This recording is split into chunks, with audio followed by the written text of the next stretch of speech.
mo kapanahon na nandito kayo sa Ang gusto ko sa'yo, sir, kapag in-interview ka, parang nasa bahay ka lang. Ganun ka. Kayo na po.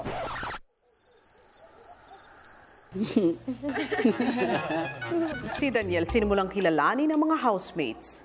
Ikaw, saan ka galing? Italy po. Sa Italy ka galing. Ikaw? Germany. Because I live in Germany. Oh, solid. Deutschland. Sinong Pilipino eramat mo? Dad, Pinay mom. Oo. Bakit ka nasa Germany? Why were you in Germany? I don't know. I don't know. I grew up there. So.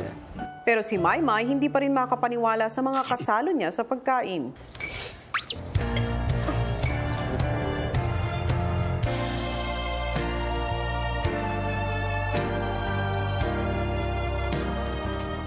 Siguro sanay ka naman tinititigan. Hindi, mga tingnan mo yun si DJ. Nakakasawa na ba? Ano ka ba? Baang ka. Buang ka. Buang ka, buang. Sana kayo na, no? Kinikil si mom. Paano ka bukiligin, mom? Ikaw, paano? Kapag wala pong tao, samurai! Samurai. Kapag andyan yung taong mahal niyo po, parang... Maya-maya pinatawag ni Kuya sina Maymay at Vivory. May napansin ba kayo kay Daniel? Medyo matamlay po. Kasi may sakit daw siya, sabi ni ma'am. Bal, ito. Ano ba? Inat ko.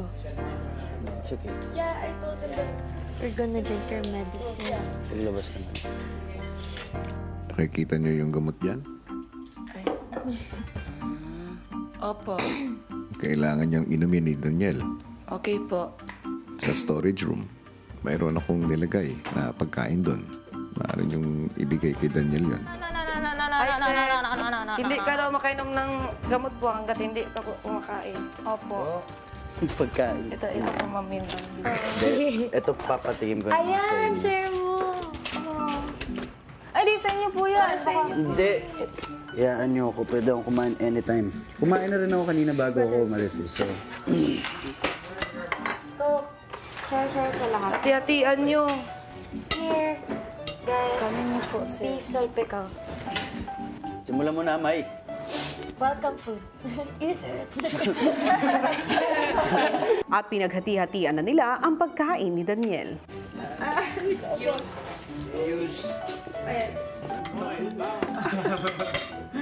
Father, what's your medicine? Di pati maginaw sa amin.